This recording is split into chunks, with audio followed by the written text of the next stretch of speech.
Hello and welcome to The Energy Gang, a discussion show from Wood Mackenzie about the fast-changing world of energy. I'm Ed Crooks, and this is the first of two special podcasts from the ACORE Finance Forum in New York. It's an event that brings together leaders from the worlds of finance and renewable energy to discuss the key issues in the industry today and what companies need to do to succeed. The overarching theme here is the surge in electricity demand from new data centers, but people have moved beyond generalities about this historic moment in the industry and onto the practical details of how do you plan, finance and build the new electricity supply needed to power those centers. To start off, I spoke to James Wright, who's a managing director and US head of corporate banking at CIBC. And I asked him what CIBC was doing to finance investment in data centers and new power infrastructure. From a sort of headline perspective, our business is focused on many infrastructure verticals. So we do conventional power, we do renewable energy, we do core infrastructure, airports, toll roads, that sort of stuff, oil and gas. And what we've seen, Ed, the last couple of years certainly is digital and data centers has become its own vertical, it's its own thing. So we are heavily focused on it. We've been seeing a lot of activity, as every bank has in the space the last few years.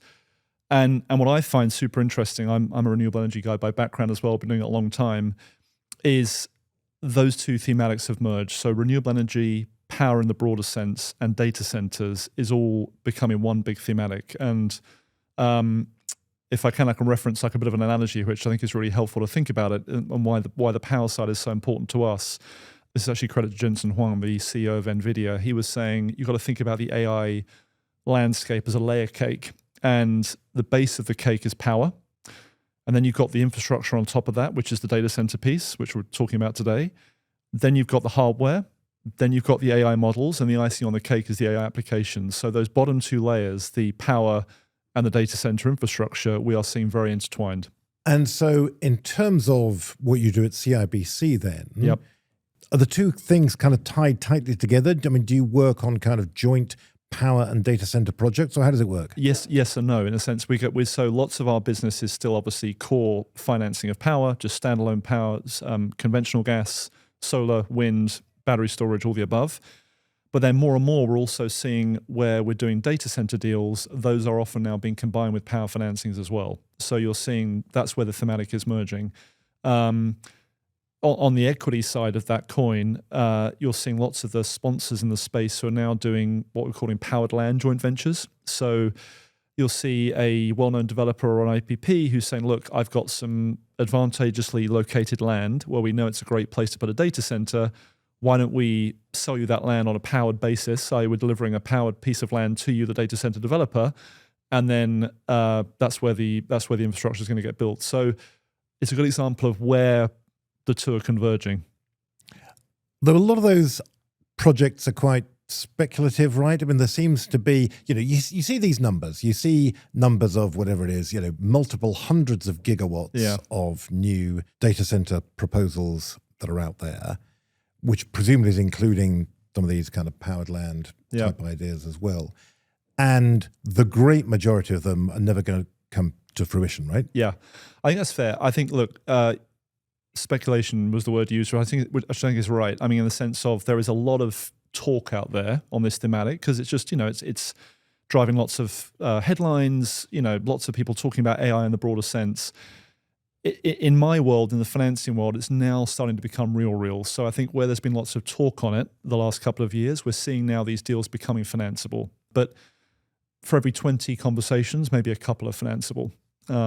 Yeah. Right. And so what is it that actually makes a deal real then? I mean, I can think of a few things that are going to be the kind of the gates you need to get through in terms of things like getting a connection agreement from a utility, add a large load to the grid, in terms of getting the equipment you need, both to build the data center, the chips, whatever, the steel, and also then the equipment you need for the power, and if it's gas, a turbine, whatever it might be.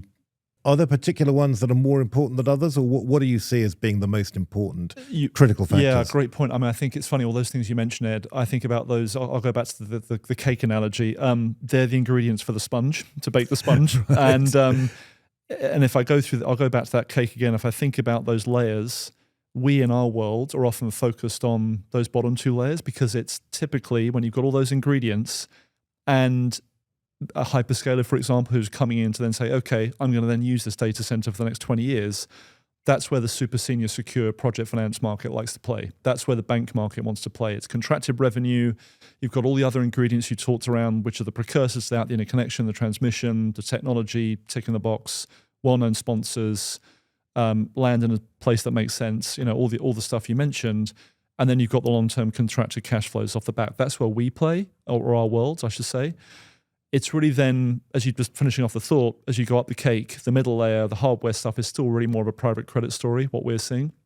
And then, the models themselves, the applications, that's still very much equity, venture capital, private equity. That's kind of where that capital is coming. Right. And in terms then of that, the power element, that bottom layer of the cake, what are you seeing in terms of what the demand is and what's getting built? I mean, it seems like, certainly if you look at our forecast of Wood Mackenzie, basically the answer is gas plus solar plus storage are the three technologies that are most in demand. Is that the way you see it? For sure. I mean, undoubtedly that's where the most of the activity is happening. I mean, probably 80% plus of what we're seeing is in those three technologies. Wind is still happening. It's obviously been a little bit more challenging in the current environment with some of the permitting issues around wind, but certainly those deals are getting done. And we shouldn't discount battery storage. Battery is an important part of this, and I think more and more usage cases have been recognized for how batteries can help with the data center thematic as well for providing long-term reliable power. You mentioned just on the gas side, you mentioned gas, obviously super important for this space. I think the restriction there has been access to technology equipment. It's been the gas turbines. I mean, trying to get your hands on a gas turbine now is, good luck. Do you have any sense that that's getting better? We've had these announcements from all the big manufacturers of gas turbines, from GE Vernova, Mitsubishi, Siemens, saying, we're adding a lot more capacity. Yeah. Is that in practical terms actually helping to bring down lead times? I'm not seeing it. We're not seeing. I mean, I think it might come, but I mean, again, as you've probably some of your previous guests you've talked to on this, I mean, it's going to take time for those supply chains to gear up again. I mean, they've gone through a period of almost, I wouldn't say gearing down, but they were less in demand, and now suddenly, everyone needs a gas turbine again. So it takes time to get that supply chain moving. So we haven't quite seen that yet. No. So that's an issue then on the gas side. What about in renewables? Is equipment available there? It is. I'd say speed of getting projects onto the grid. It's really been interconnection, transmission. That's still a big issue for that industry. You've talked about this before. I mean, I think it's a big thematic for the broader power space. Interconnection backlogs is a big problem. We've got to solve the transmission problem. We've got to get power from A to B better in this country, fast.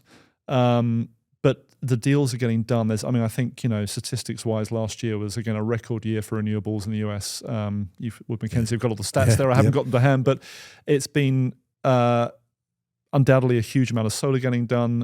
We don't see that changing anytime soon. I think there's a recognition it's fast to the grid. Their technology is well known. It's pretty cost competitive, and we don't see that trend changing.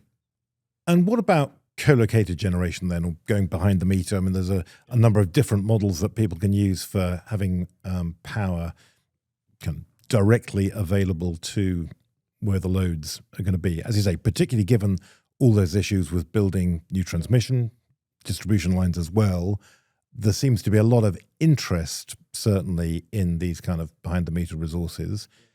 How much do you think is actually happening there? A bit. We are seeing a bit, to be fair, yeah. And that, as you said, with sort of movable gen sets and reciprocating engines, stuff that we haven't talked about in this space for a while, that's happening. Yeah, and those would be typically, diesel engines or some gas as well? Exactly, yeah. And we have seen a few of those deals getting done. I'd say they're still the exception, not the norm. Most of the action we're seeing, certainly in our world, is still, in front of the meter. It's still grid connected. But those deals are getting done in locations where it makes sense. And are those kind of projects financeable? Is that something, because, I mean, you will hear people say, well, there's a lot of risk there if you have, essentially generation capacity that's not connected to the grid, has that single customer. Yeah. What happens if there's something goes wrong with that customer? Yep. That's a real problem then, isn't it? It's certainly been typically more of a high yield capital market story, some of those deals, where it's been more sort of corporate level financings for some of the bigger players in that space who are then taken out into a high yield or leverage loan type type situation. So yeah, I mean, as you said, it's the analysis on that from a credit perspective is much more of a sort of diversification portfolio story, multiple sites, multiple places you could potentially put the engines if you need to. So it's different to your typical single large utility scale project financing from a credit perspective. Yeah. So how do you think this industry is going to evolve then? Obviously, we hear a lot of people saying it's a bubble. It certainly has some bubble-like characteristics, right? Yeah. In the sense that it's growing very, very fast, and the amount of investment is rocketing.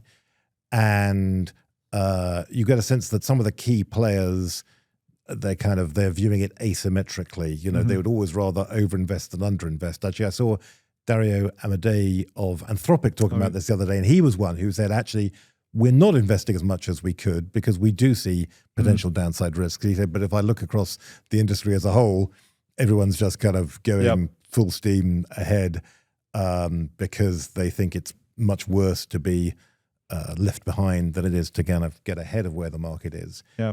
So you've got that dynamic going on. You've also got period of rapid technological change. We don't know exactly how AI is going to evolve. We don't know how the business model for AI is going to evolve. We don't know, what's going to happen to computing. Is quantum computing going to work? All these huge uncertainties here. How do you navigate your way through that? Crystal ball. No. I mean, it's a great question. I think it's funny. I mean, Ed, you'll appreciate this from your background as well. If I think about the broader project finance world, some of the other technologies you referenced, like, LNG, conventional gas power, decades of track record of doing this stuff in our world, in the bank senior secure project finance space. The stuff we're talking about today, we weren't even really talking about it 3 years ago. So it's super new to this world. And there's a lot of bankers who are getting smart very quickly on all the stuff we're talking about. So, there's a lot of capital flowing, but people are being cautious. And certainly where we sit, everyone's very focused on the fundamentals that we've been talking about. It's location, access to the right equipment, access to the right interconnection, who's buying the data center capacity off the back end. Obviously, it's most of the large tech names we all know. There are some interesting questions around how much exposure to those names is too much. When do we reach a tipping point there, which we'll have to think about on the banking side. But I think you'd say every banker in the room or here at the ACORE event will probably say the same thing. Stay close to the fundamentals and each deal on its own merits. Right. And while there are all those risks that I've just been talking about, it's also a very exciting time, right? I mean, it's an exciting time in the tech industry and in energy as well. It's amazing. And look, for people like us who just we're infrastructure junkies, right? We love doing this stuff. It's fascinating. And the type of deals that we're seeing, particularly, as I said, the convergence of power developers becoming quasi data center providers and teaming up and doing these projects together. It's fascinating. And I think it's a moment in time for this industry that we're going to look back on and say it's really kind of transformed everything. And it's keeping lots of bankers very busy at the moment, I can tell you. Indeed. And as you say, it is, it's a privilege to be a part of it, kind of watching this happen because it is such an exciting time. Yeah, exactly. Yeah. James Wright, thank you very much. Next, I spoke to another banker who also works on energy development. Adam Altenhofen is a Senior Vice President for Impact Finance at US Bank. Before we got into our discussion on his perspectives on energy, I asked him about what impact finance meant at a time when ESG investing and climate goals in general are very much out of favor. So we started financing affordable housing projects after the tax reform in the late 80s and have since grown to finance economic development tax credit investments through the New Market Tax Credit Program, historic rehabilitation tax credits, and as of 2008, we started investing in renewable energy tax credit investing. We now lend on all of those asset classes as well, so very active still in affordable housing, economic development, renewable energy financing. Within the energy, we've expanded our project finance to include all areas of energy infrastructure asset classes as well over the last 12 months. So I think long way of saying impact finance is focused on kind of doing well by doing good. We feel like we make an impact in everything that we do by providing, capital to our communities, serving the environment, and we we still believe in the focus and the mission of the group, regardless of kind of how the narrative may have changed, broadly. And those tax credits, that tax equity investment, that's still right at the heart of it, is it? That's right. I mean, that's still right at the heart of it in all the asset classes we do. In the renewable energy space, since 2008, we've invested over $33 billion of capital, primarily through the tax credit programs that have been designed to incentivize solar, wind, battery storage development. Right, but those tax credits are changing very significantly, aren't they? You say that you have a strategy which is not particularly dependent on changes in fashion and changes in politics, but there have been very material changes to tax credits for wind and solar in particular, which are being phased out because of the One Big Beautiful Bill, as it's informally known, that was passed last year. So how is that changing your business? Yeah, I think there's still some good runway in our business for wind and solar in particular through 2030, likely with the start of construction rules. The Treasury guidance on start of construction that was issued in shortly after the One Big Beautiful Bill was passed in August, codified existing rules is going to allow for these solar projects and, certain wind projects that can get off the ground to, can start construction before July 4th of this year and have until, approximately end of 2030 to place in service. So we still see good runway in that business. The storage tax credit was preserved in its entirety. So that tax credit is good through 2036. And we see that market continuing to expand with load growth, electrification, so we feel like there's still a lot of runway, and something we've navigated for well over 30 years is changes in tax policy. Right. So you mentioned load growth and electrification. That was exactly what I wanted to come on to talk about then, because I suppose you could say that although renewable energy in the US has been dealt that blow from the end of the tax credits, it's also getting a boost conversely from electricity demand starting to head up after 2 decades of stagnation, driven in particular by data centers, obviously, and the excitement around AI and all the investment that is generating. How are you approaching that at US Bank and Impact Finance? Is that an important market for you at the moment? I'd say it's an important market for us insofar as, a lot of our projects are still front of the meter projects. They have hyperscaler off-takers. So we are, focused on kind of serving our customers as the developers and independent power producers and what their projects, who are their off-takers, who are their customers, and how do we, make sure that we can, help them deliver that project to their customer.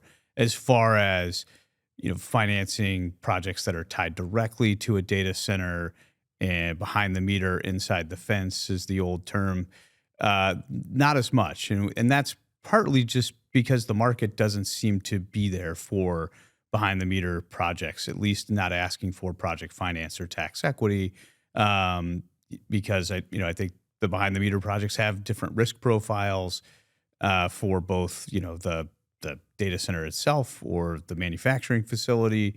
And then in particular, the project finance lender is now exposed to project risk. So there's just a different risk profile for behind the meter that is more difficult, I think, for traditional project finance and tax equity investors to get behind.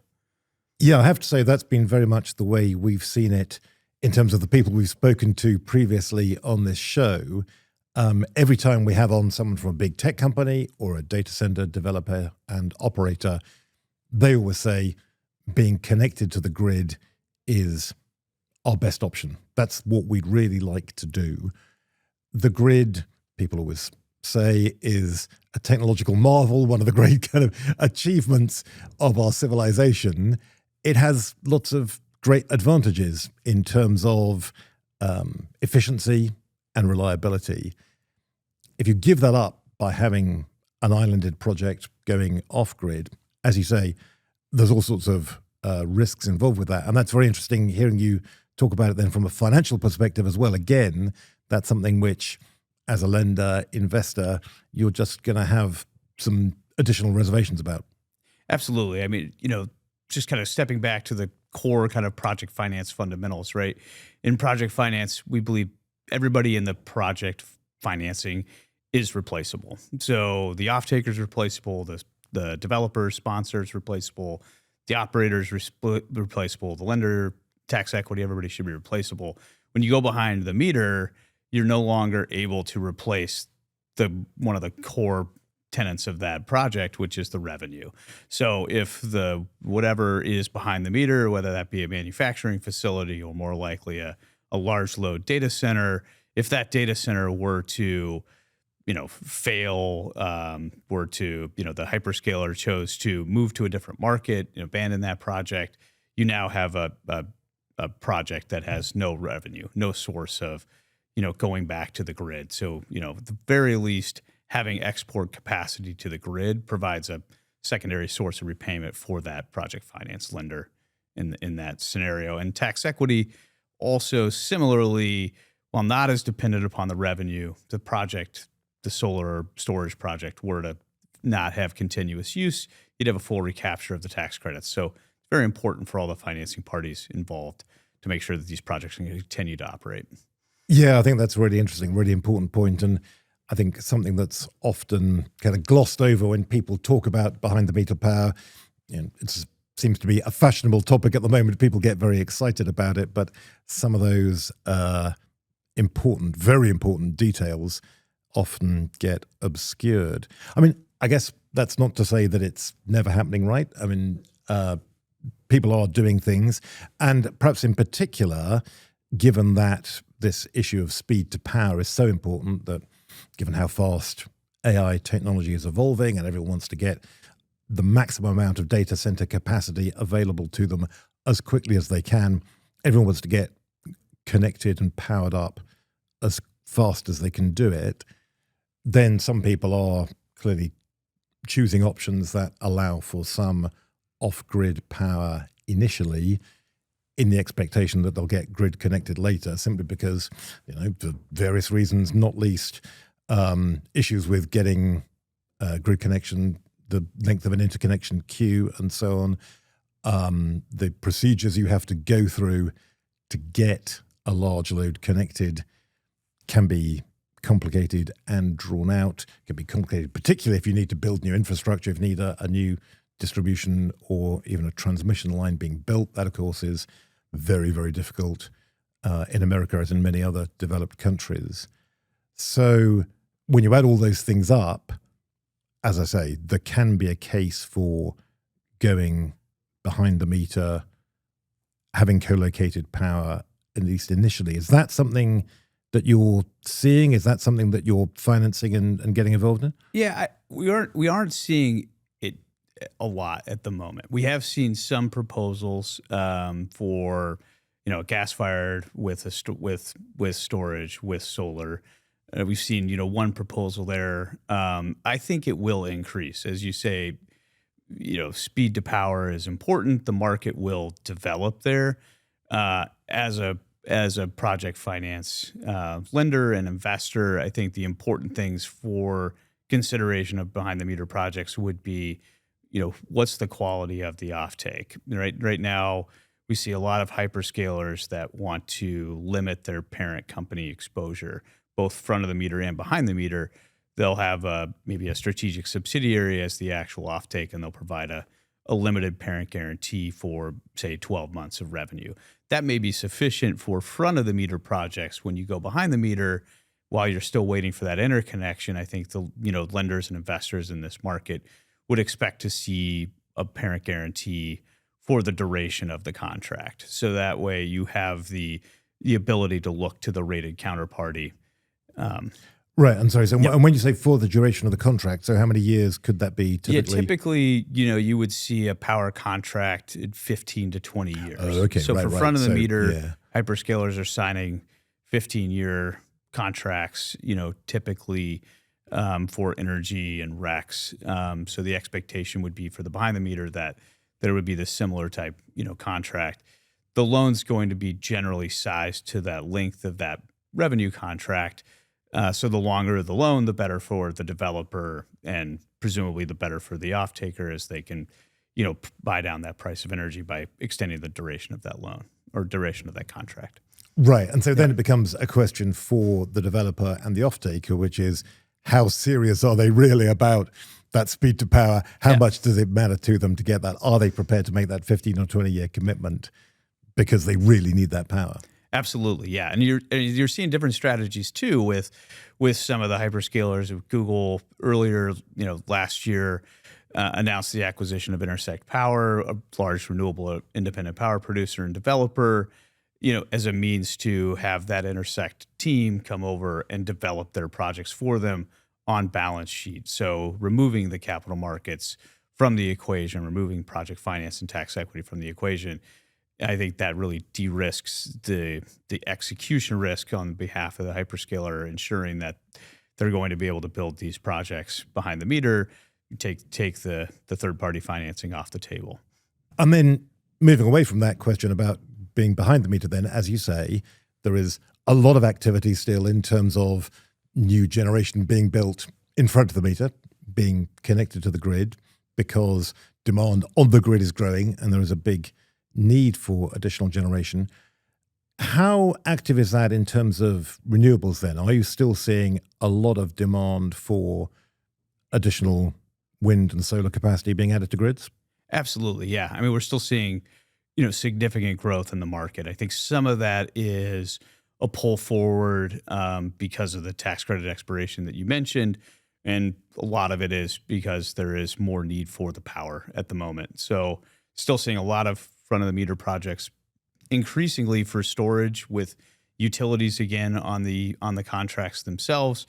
There was a period of time, the late teens, where the utility market was seemingly much smaller than the corporate offtake market, which was primarily driven by REC purchases.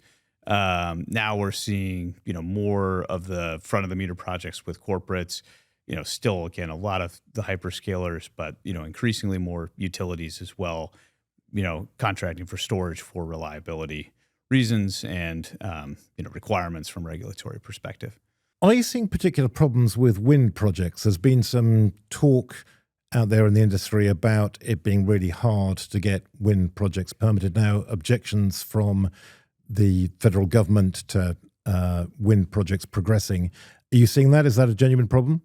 Yeah, we are seeing that. I think it's a genuine problem. We're seeing it from, not being able to get Department of Defense permits, just slowness in permitting, uncertainty in permitting, and as a non-recourse lender, investor, taking change of law risk, change of permitting risk is just not something that most of the market is going to do.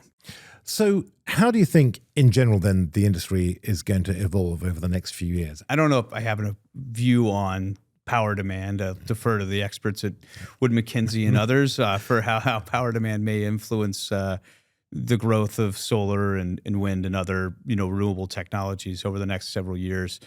I do see that storage will continue to be an important market. I think the grid becoming more variable and diversified from a resource mix. I think storage plays really well and is an important aspect there. It has certainty on the tax credits, with some certainty on the FIAC rules that we talked about. I think you see a growth in this, continued growth of the storage market.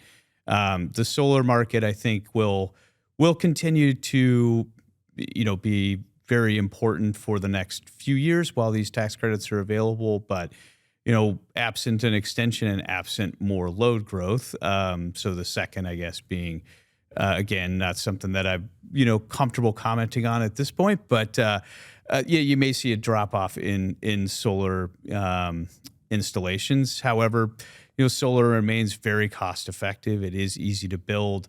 It's very quick to the grid. So I still think there'll be demand for solar, post tax credits as well, and the market will adjust and evolve and find new solutions to, finance those projects cost effectively.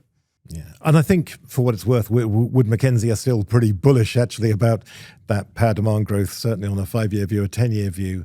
So, as you say, if we're right about that, that will definitely continue to support that demand for solar investment. Absolutely. Yeah. Yep.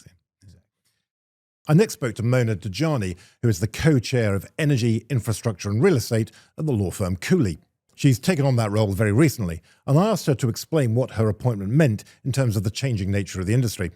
So Cooley is a world-class law firm known for their representing early stage and late stage and IPOs of technology companies, also in life sciences too.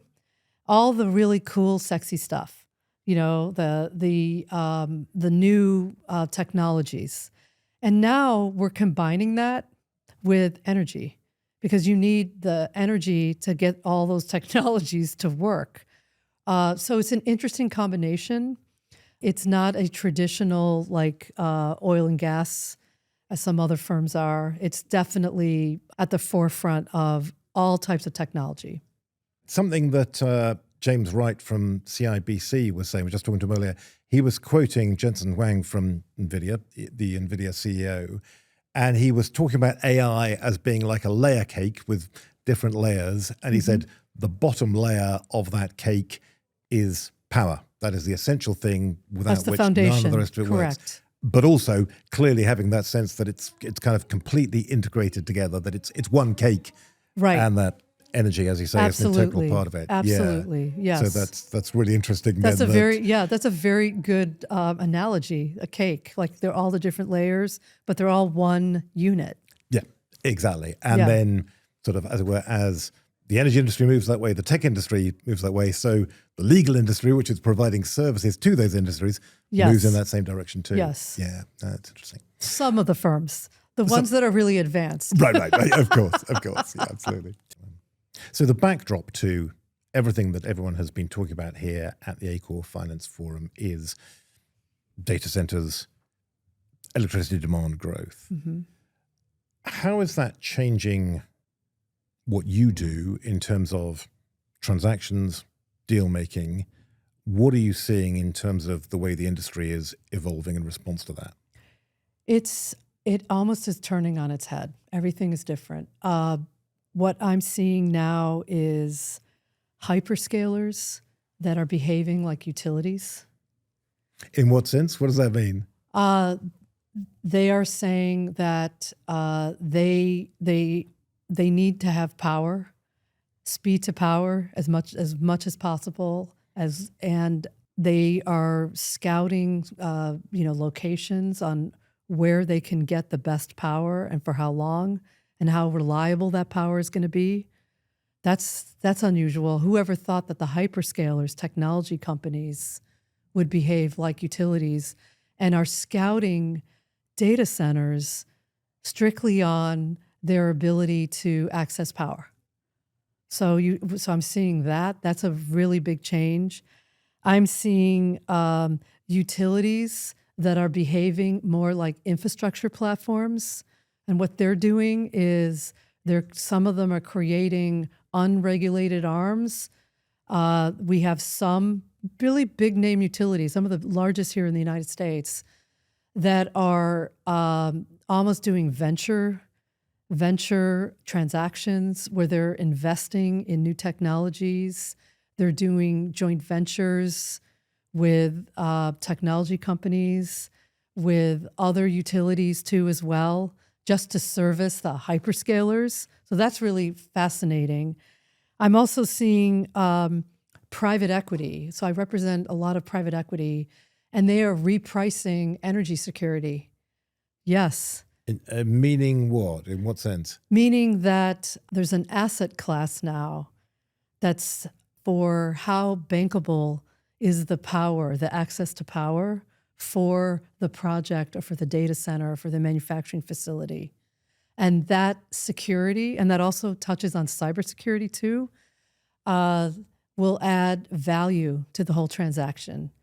It's really fascinating. It really is. I mean, so they're not just the private equity, they're not just going in and buying a piece of a project or buying a piece of a data center or buying a lot of them will buy developers, data center developers or AI developers in hopes of they will expand and get bigger, and then they can sell them and make money. So that energy security is something that they definitely are pricing now that they never looked at just, 5 years ago. They never did. So I think that's very interesting. And then I think that, and this is very important, transmission and distribution assets now are extremely important. And my money is on those assets as the backbone, the transmission and distribution, because that's the backbone for energy, and power to all these different facilities. So this was because all of this was accelerated by the growth of AI, which created this huge demand for electricity that has been pretty much flat until recently. Yeah, that is really interesting. And to your point then about sort of the convergence of the different sectors, that is absolutely fascinating here, as you say, in a sense, tech companies becoming more like utilities, utilities becoming more like tech companies. Certainly, and I can remember, I'm sure you will as well, let's say 3 years ago when people in both industries started kind of waking up to the need to cooperate and the vital importance of energy to the tech sector.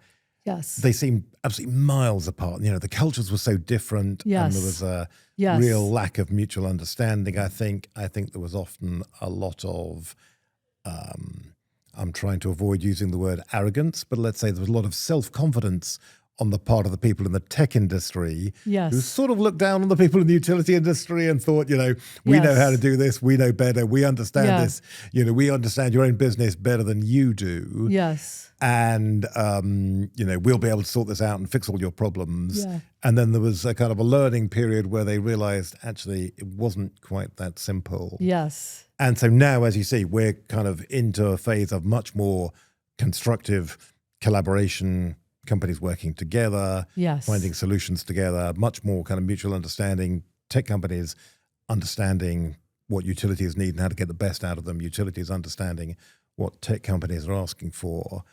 And so it does feel like that's a much more positive spirit for everybody. Yeah. That's the way you're going to get actually real progress is going to be made.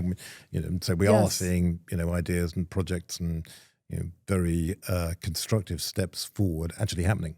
Yeah. And that, they're all converging together now. And to have a really successful deal that I can structure and put together, they all have to get along. And they can't, the utility is just as important as the technology and the tech companies and the hyperscalers and the developers and the sponsors. They're all very important. And so my job is to put deals together that make sense for all the parties together. And then we rinse and repeat and do the same deal at another location. And what I see happen is, which is interesting, the hyperscalers and the technology companies are much more agile and they're adept at pivoting pretty quickly, whereas the utilities tend to be historically much more conservative, and they feel more confident if another utility accepted that particular structure before, and they said, like there's precedent, so to speak, then they know that, okay, this is doable because we had this utility nearby that just accepted this. So that should be okay here, and we shouldn't run into problems. Yeah. I mean, I think that's really interesting, and I think that's absolutely right. That is definitely what's happening and the way the industry is changing. Yes.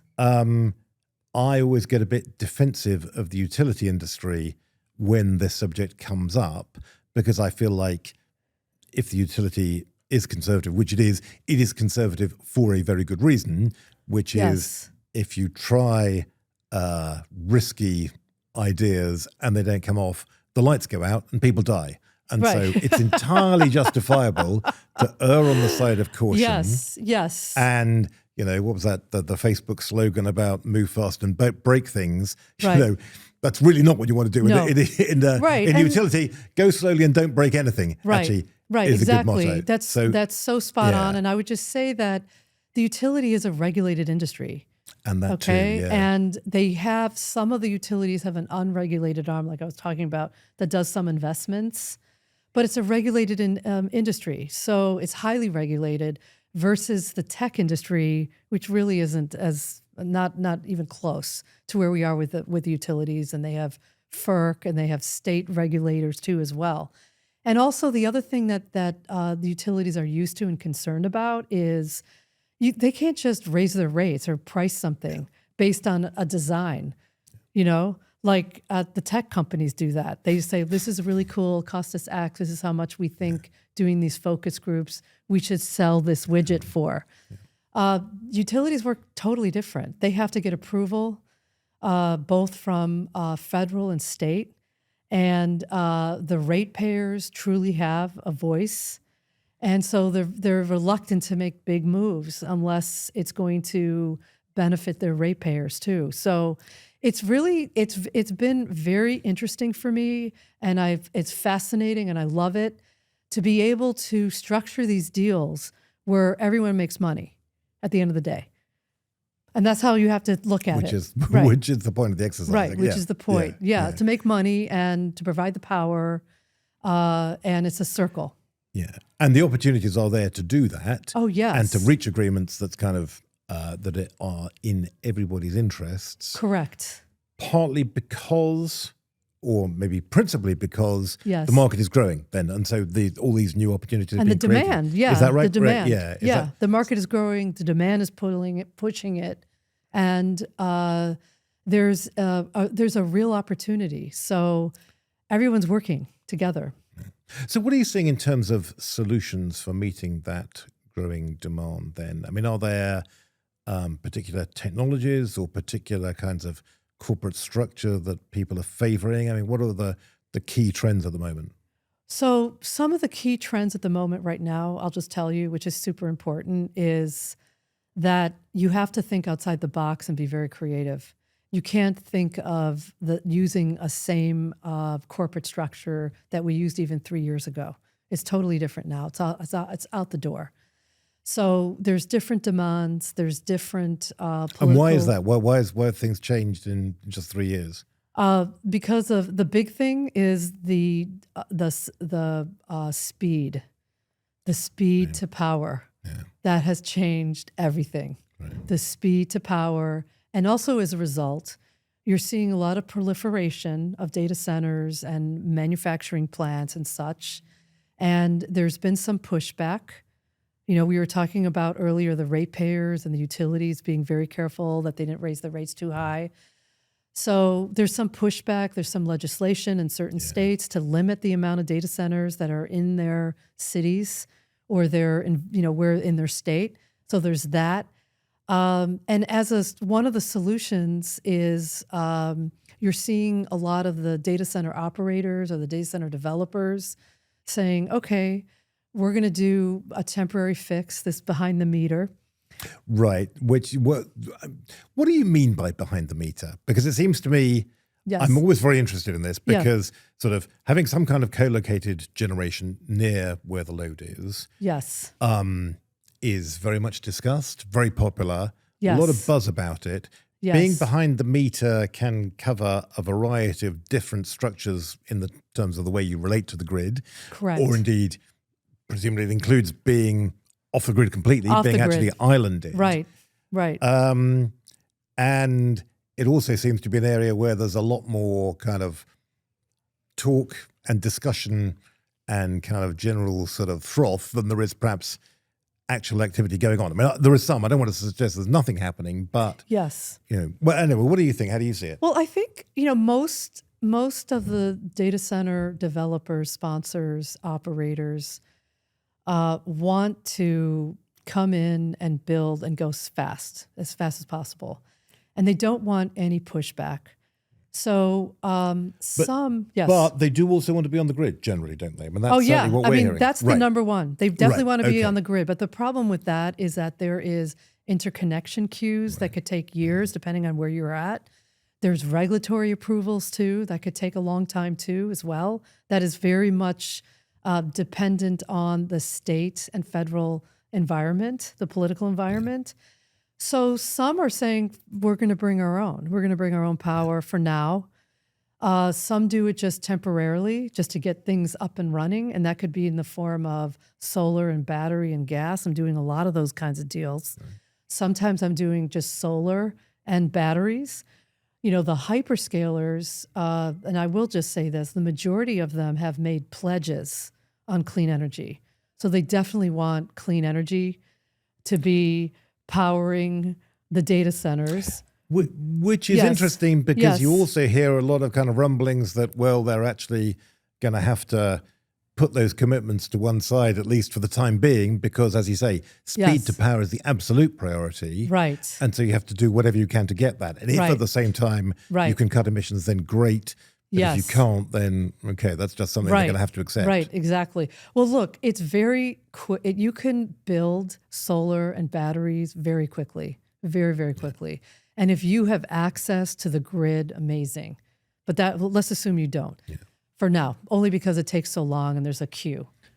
But if you have solar and batteries that can be built relatively quickly, and let's say you have also access to a gas line, that's ideal. And you see a lot of developers, and you know, when I'm talking about developers, independent power producers that used to be solar and wind focused, now are still doing that, and batteries, but they're really focused on the data centers because of the huge demand that there is. And that might mean that they are solar and wind and batteries and gas as well. Everything. Right. Yeah. Everything. We're even doing some pilots. I'm representing some utilities that are doing some pilots on SMRs, small nuclear reactors too. That's still a ways. But, it's like we have to use everything. We have to use all different types of energy sources to get where we need to be. I next spoke to an executive from one of the companies that is building and operating a lot of these new data centers. John Edwards is Executive Vice President and Head of Capital Markets at Switch. And I asked him first how he approached the task of securing power supplies for his data centers. So power consumption needs to be done responsibly, right? We talk about many things internally, and one of it is not impacting the consumer. And it's also about being green. So Switch today is 100% green power. That doesn't mean we only purchase green power, but we use RECs to substitute our consumption of non-green power. But it's about buying power in a responsible way. And that usually comes down to generation and how do you consume generation in a way that doesn't impact consumers. I think an interesting stat that kind of gets at this point how we do it is in Nevada, Switch consumes roughly 1/3 of the power generation in Nevada.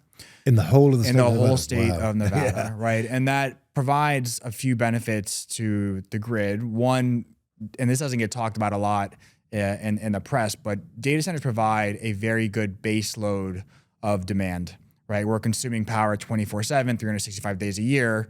So even when consumers, businesses are not consuming power, we still are. So we provide the grid a lot of stability in moving electrons around the grid. And then second is we decoupled from the grid, I think it was 2015.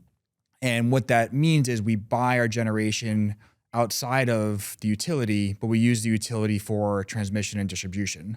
So when we're buying generation, we're not impacting the consumer, but at the same time, we're using the grid to move our electrons around to our various data centers. And in 2025, the consumer prices went down double digits in Nevada. And a lot of that was in part to how we responsibly procure power. And we try to use that same method everywhere else we go. Right. So that's really interesting because this is something that's obviously talked about a lot, right? Anytime you speak to someone, both in the power industry and in the tech and data center industry, they always sort of say, we accept the principle that when we add capacity, when we add new large loads to the grid and the capacity to serve those loads, it can't have an effect on the bills of ordinary household ratepayers. That's something which is very well agreed. That's something which is an imperative as well coming down from the White House, right? The highest level of government. But very often it seems to be the case that it's easy to sort of say that. It's easy to kind of saying we're committed to this and not having an impact on ratepayers. Then when you actually look at the details of implementation, there is some impact on ratepayers, or at least the potential for an impact. So, but you're saying that you can, in terms of what you've done in Nevada, you've actually managed to achieve reductions That's in right. bills. How do you do that? And do you think this is a sort of a generalizable model? Has it been something particular to the conditions in that state that's made it possible to do it there? Or is there something that could be done across the rest of the country? It's certainly something that is unique to Nevada, but it's also something that can be replicated in other jurisdictions. It can't be done in every jurisdiction. I think what's important is the way that you purchase a generation, that generation consumption is not impacting the rate base. Atlanta is a location that is out there in the public. We bought a lot of land in Atlanta. We specifically went outside of the utility where we purchased that land, so we can purchase our generation from a co-op of, I believe it's 12 co-op members. And that enables us to be more selective in how we purchase that generation, which enables us to limit our impact on the ratepayers. Although then there's also a question, presumably because generation is one thing, but then transmission and distribution are another. And for the customer's bill, both are important. And so even if the generation is separate, is there not sometimes an issue then with new transmission and distribution capacity? Because if there's more load on the grid, you sometimes need to build new wires to support that. And that will often have to be done by the utility, would have to come into the rate base, and therefore would affect bills generally. Or are there ways to, again, stop that investment cost being passed on to consumers? And many times you do need grid upgrades to support the generation coming to the data center. And I think there's ways that data center developers can support the utility in that construction and those costs so that it has limited impact or no impact on the consumers. And I think that's part of what we spend time and effort in working with utilities to ensure that the way it's being done is responsible and done in a way that doesn't impact the broader market. So the other thing you've mentioned is green power and having that as a priority. It feels like, in general, certainly at a political level, but also across the power industry and in the tech industry, that pressure to have 100% zero carbon energy has faded. Speed to power is the priority for a lot of data center users. The AI industry is moving very fast. No one wants to be left behind in that race. And so other objectives, including emissions reduction, are getting left behind. Do you think you're going to be able to maintain that commitment then to keeping 100% green power? And is it a competitive advantage then when you're looking for customers, as you say, trying to get hyperscalers to use your services?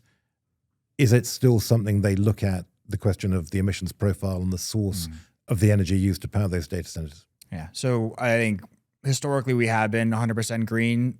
In the future, we're still trying to be as green as possible. It's hard to predict whether we'll not always be or always be 100% green. I think when it comes down to the type of power that we're procuring, obviously customer discussions are critical to that decision making, and many times we'll take their lead on, not their lead, but we'll work with them on finding the right mix of power and how to substitute RECs to achieve those emission targets. But it is definitely a focus on our power procurement strategy. Something else that's talked about a lot in the industry at the moment is co-located generation, behind the meter power, however that might be structured, having some kind of relationship with the grid that could even be detaching from it completely and having islanded power, or having a connection but having local generation that's used to provide a lot of the supply for the facility. Is that something you do? I mean, how do you think about questions about having behind the meter power as opposed to being grid connected? So similar to the green power, we're today 100% connected to the grid. Utility grid connected power is very important to the customers that we serve. It's the most reliable form of power, the most redundant. So historically, we have been 100% grid connected, and that is part of our overall strategy for power procurement. Does that mean we will in the future maybe look at behind the meter power as a bridge to utility power? Yes, we will look at that. It's not something that we've executed on or are planning to execute on, but it's something that it is a tool in the toolkit that we could use, but there would need to be a very clear line to grid connected power for us to be comfortable with the behind the meter solution. Because what's your sense of how the industry is going then? And as I say, it feels to me as though a lot of talk about it, it being behind the meter power, perhaps rather less actual investment going in. There are a few high profile cases that have been discussed, but in general, a lot of people seem to think that the grid connection is the right way to go. Do you think that's right? Is that still where the kind of the center of gravity in the industry is going to be? I think grid connected power will always be the primary source. There's certainly the high profile and the low profile projects where you do see behind the meter being used to accelerate power availability at certain sites. It's not a great long-term solution. It's not the most reliable solution. And for those reasons, I think that's why when you're looking at building data centers around major metropolitan areas, which is what Switch does, you're really looking for that long-term stable supply of power, which behind the meter power is not the great solution. And your role is head of capital markets then. So that's an important consideration in terms of getting power supply, right? Because you need financing, you need to make commitments typically. I mean, can you explain a bit about how that works? Sure. So before we build a data center or finance a data center, we want the projects to be de-risked, right? That means we have power secured, we have long lead supply chain secured, we have GMP signed, and a customer contract signed, right? And to get the customer contract signed, in most cases, you need those other factors secured as well. And once you have that package of that development package ready to go, you're ready to put shovels in the ground and start building. And that's when you're really raising capital to from banks or from other sources of debt financing to build the data center. But it's all about having a de-risked project to ensure the as much as possible. Obviously, there can always be issues down the road, but ensuring that you're going to have a data center operating, pulling power, providing your customers the capacity they need when you expect to. Right, because your power suppliers want to know that you've been the power de-risked, suppliers want to know, and they want some kind of financial guarantee there.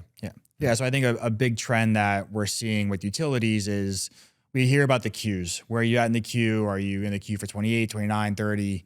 The utilities have gotten smart and they're looking at this fact pattern. They're saying, well, I'm going to have to spend billions of dollars, tens of billions of dollars to upgrade transmission, to upgrade generation, to deliver power to the data centers. I want certainty. I want credit support from those developers to ensure that they're actually going to build the data center and deliver it. And this is, I think this came out a few weeks ago where we raised a $2.6 billion letter of credit facility supported by a bunch of our relationship banks. And this credit facility is primarily intended to be used to post credit support to utilities to effectively give them a guarantee that we will build the data center and be pulling the power from it when we tell them that we're going to, because the utilities don't want to be left with unused infrastructure. They're putting that capital into the rate base in many instances, and they expect a return on that capital. And this is, I think, where the industry is going, and I think you're going to see a lot of issues. A lot of issues in the sense of what? So I think providing credit support is not cheap, right? If the utility is requiring $1 to $3 million per megawatt, if you have a 500 megawatt project, that's $1.5 billion of credit support, right? On the high end. Even a 200 megawatt project, that's still a very large number. And that's where scale and a company like Switch, we can deliver that type of credit support. Because there is an enormous amount of speculative development out there, isn't there? So people will just kind of acquire some land. Everyone's a data center developer now, right? You go and you buy 100 acres, 200 acres of land. You go and you find power and you now have a data center site. I mean, that's what you see out there a lot, but not everyone can deliver. It's all about execution, right? Execution at a high level is important. Right, because sometimes when you see these very, very large numbers, about hundreds and hundreds of gigawatts of new load being added to the grid, presumably a lot of those projects are never actually going to materialize, right? That is that kind of speculative development. That's right. Yeah. And so that's for a company like Switch then, if you want to show you're serious, you are actually going to build these projects, there is going to be real capacity there. That's right. You need to demonstrate that. We're putting our money where our mouth is, right? If we tell the utility we're going to be pulling power in 28, 29, where we're putting our financial backing behind that to give them certainty and support them in a smart financial way to give them confidence that we will be a good partner and we'll deliver a project on time. And how do you think about risk in the industry then? We've been saying the AI business is changing very fast. There's speculation. A lot of people say, oh, it's a bubble. The revenues will never be there to justify the investment that's being made. Who knows what kind of breakthroughs are going to come that might render current technology obsolete. Maybe if quantum computing happens or something, it's going to be a whole kind of new generation of hardware that's going to be needed. How do you navigate those risks? So I think first and foremost are who the tenants that we contract with, right? We're primarily building data centers for the top creditworthy hyperscalers and signing 15, 20, 25-year leases. So a lot of our credit risk is the credit risk of AA or better counterparties. And I think that gives us comfort in spending the capital and building those long-term data centers with companies that have very high credit quality and have been around for a long time. For Switch and for data center developers, generally, we're not spending money on the chips and the servers, which need to be refreshed every few years. What's important for us is that we're building data centers that our customers are going to be able to use today. They're going to be able to use 5 years, 10 years from now when NVIDIA comes out with new servers or they need to upgrade. Is our data center still going to be able to deliver what they need without significant upgrades? And if you dig into the design of Rob's EVO data centers, which is his latest data center, it is very flexible, right? You can consume 2 megawatts per rack liquid cooled in one chamber, and right next door you could consume 50 kW per rack air cooled, right? It's all about flexibility. And the way the technology is going to evolve over time is not every rack is going to consume the same amount of power, right? And that's where the design element of how are you building a data center, not for today. It's not about today. Everyone can build a data center for today for NVIDIA's latest chips, but how do you do it in a smart, cost-efficient way that's going to enable you to give the big tech guys what they need 15, 20 years from now without having to invest significant CapEx to upgrade it. And we have a great product that we're delivering. Yeah, that is really interesting. It certainly is a very exciting time, isn't it? Really is. Tremendous amount of change going on. John Edwards, thank you very much indeed. Thank you for having me. It's been great. And finally, we welcome back to the show Leslie Hunter. She is the Senior Vice President for Policy and Engagement at our hosts, ACORE. And I asked her how the renewable energy industry was coping with withdrawal of tax credits for wind and solar in the budget legislation of last year. We are in a unique situation right now where there's never been as much focus on the energy sector and bolstering domestic energy as there have been in recent history. So there's a clear market opportunity, and capital clearly wants to invest across energy technologies, but in particular in clean energy. And we have numbers out for 2025 that show that there was an uptick last year. There is expected to be an uptick this year as well as companies look to the July cliff associated with the start construction deadline for wind and solar. But then also, there are core tax credits that remain available around energy storage, around nuclear, and for storage, also applicability to hybrid generation projects as well. So we are optimistic about the potential for continued investment in the sector. The challenge, though, is policy uncertainty and whether investors have the rules of the road that they need to innovate in the market as policy continues to evolve. Right. So let's think about that policy uncertainty then. In terms of the wind and solar tax credits, there is this cliff coming for eligibility where you have to, if you have started construction by the 4th of July of this year, then you can claim the tax credit for your project. Right. So that seems to be kind of generating a burst of activity as developers rush to kind of try and get their projects in under the wire to be eligible for that tax credit, or those tax credits. Is that then just going to be a very sort of short-lived boost? Are we going to see activity drop off very markedly after that? Yes. So the cliff in July allows projects to start construction and retains the safe harbor that is 4 years for them to enter into service afterward.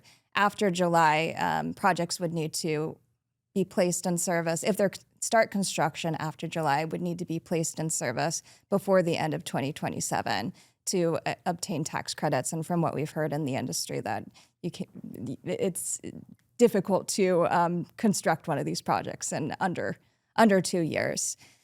So we do see heightened market activity that is really driven by that change in credits. But then also, I think there's a continuation of the market preference for wind, solar, and storage that we've seen over the past decade now, right? These remain competitive technologies. They're, while the fewer than a 2-year deadline is tough, they can be deployed more rapidly than most other technologies that the administration and others are looking to as long-term solutions like nuclear and natural gas that has not yet begun construction. When you talk about policy uncertainty, do you mean other issues then beyond the tax credits? Are there other concerns you've got, or is it the tax credit that's the big thing really that you're worried about? So the implementation of the new rules associated with the tax credit, so the foreign entity of concern requirements still are not fully clarified by Treasury. So we are awaiting the formal proposed rulemaking. What came out earlier this year was interim guidance. It addressed some of the component level and material assistance questions associated with those rules, but did not address the taxpayer level issues such as debt issuance, such as partnerships, and other issues that affect clean energy investors, utilities in particular. So we are sending a message to the administration and working with the industry to help make sure that they have the resources that they need to make the changes required to allow investment to continue to flow. So tax is one area, also very focused on the impacts of permitting, uncertainty with the red tape associated around approvals for wind and solar projects through the Department of War, stalling the mitigation agreements for certain projects as well. And that's particularly an issue for wind, is that right? Mostly wind, yes. Right. Mm-hmm. And what's been happening there? So many of these projects are just being held up by this really critical stage of being able to obtain a mitigation agreement to show that they would not interfere with military operations. This is part of the siting clearinghouse of the Department of War that's existed for a long time to kind of evaluate the impacts of projects and how they play a role in when they're sited next to military installations, and has allowed many projects to get built after rigorous review. But now over the past year, we've seen the holdup of over 160 projects. That's the core ask of the industry right now, is to ensure that players have the rules of the road, that those rules won't change midstream, and they're able to deploy capital and trust the federal government when making these long-term investments in U.S. infrastructure. And there's the risk, even if actions are intended to be limited to one asset class, like offshore wind, for example, that sends a signal to investors that other areas may also be risky to invest, so could have an impact on investment across other U.S. infrastructure categories as well. Right. And the survey then that you're publishing this week, that has some interesting results, doesn't it, on investors' views of the US in terms of its attractiveness as a location for low carbon energy investment. And that's, Yes. I mean, the numbers there are not good, right? I can't remember the data, but what does it show? Yes, so we released a report today which contains the results of surveys of capital providers and developers in our space. Most of them invest or participate in the market at a very high level, invest billions of dollars in the clean energy sector annually, and asked a wide variety of questions about the state of the investment market in clean energy finance right now. One of the core findings is that this year, many of them do plan to increase their investments, but as underlying that, they are viewing the U.S. as less attractive for investment, as a venue for investment than other leading countries. And this is a significant change in our previous years of conducting these surveys. So 70% of capital providers see a decrease in investment over the past year, and many of them expect that trend to continue over the next 3. And that's a decrease in investment, in clean energy in the US? Or To clarify, that's a decrease in their perceived attractiveness, the attractiveness of the U.S. market compared to other leading markets. And, as we've seen with Iran and heightened geopolitical tension and increase in oil prices, bolstering of clean energy markets in Europe and elsewhere. So there's also the risk that capital that could be deployed in the U.S. Goes to other jurisdictions. So, of course, I mean, as you'll be well aware, the administration has been very skeptical about renewable energy in general, and in particular about wind, but to an extent about solar as well, and is very much stressing the importance of baseload power. And actually, sometimes that could be renewable, geothermal is definitely a technology that's very much supported by the administration, but they also support nuclear and fossil fuel power generation. If you're trying to convince them that renewable energy does deserve support, or wind and solar and storage perhaps specifically do deserve support, what do you say? Yeah, so speed to deploy is core to our messaging in that regard. And to the economic growth opportunity associated with these technologies, we've seen, wind, solar, and storage have represented over 90% of all capacity additions, hundreds of billions of dollars of investment over the past decade, and real potential for continued growth here. So by cutting off the opportunity that the sector provides, there's also a risk of ceding this investment to other countries as well. And what about the prospects for permitting reform in Congress? That seems to be a perennial subject, which has been talked about a lot in recent years, has never actually made it to legislation getting passed. But we seem to be coming to another moment where there is bipartisan support for some kind of reform that would help give all industries, including the energy industry and including renewable energy, more certainty about what they need to do to get projects built and to expedite development. Is that something you're expecting? Do you think there will be progress there in Congress? And if it did happen, would it make a material difference to renewables? That is something that we're hopeful for. And as you mentioned, the industry has been championing permitting reform for the past decade or longer. We came very close with EPRA a couple years ago, but the key things that we'd like to see through permitting reform are transmission provisions, because one of the core constraints to the expansion of clean energy right now is how difficult it is to build new transmission in this country. So that is a key focus. And also the technology neutral provisions, and seeing if legislation can meaningfully address some of the red tape and slow walking around specific energy technologies. So this remains in play. There has been progress. The White House is interested in seeing a deal move forward, and you've seen a wide variety of, like to call them strange bedfellows of different groups working together, all aligned around the need for permitting reform on a technology-neutral basis. Lizzie Hunter, thanks very much indeed. So that's all from us from the first day of the ACORE Finance Forum in New York. Thanks also to John Edwards, Mona Tajani, Adam Altenhofen, and James Wright. Many thanks to our producers, Dan Cottrell, Molly Merwin, Toby Biggins-Gilchrist, and above all, many thanks to all of you for listening and watching. We really value your feedback, so please do keep that coming, and we'll be back very soon with all the latest news and views on the future of energy. Until then, goodbye.